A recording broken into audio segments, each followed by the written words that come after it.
కంగారే పడకురా అందరి కథ ఇంతేరా కష్టాలే ఎరుగని కథ అంటూ ఉండదురా కన్నీళ్ళే దాటని కళ్ళేవీ లేవు కదా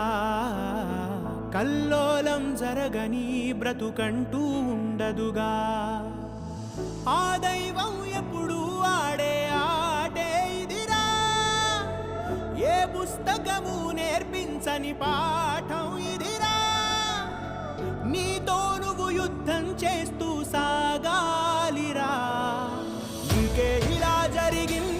అంటూ నీలో నువ్వే మరి బాధపడకు ఏ చెట్టు కంతటి గాలి ఉండును చూడరా నీ చిక్కులన్నవి తీరవంటూ ఎక్కిళ్ళు పెడుతూ ఆగిపోకు ధైర్యంగా వెతుకు దారి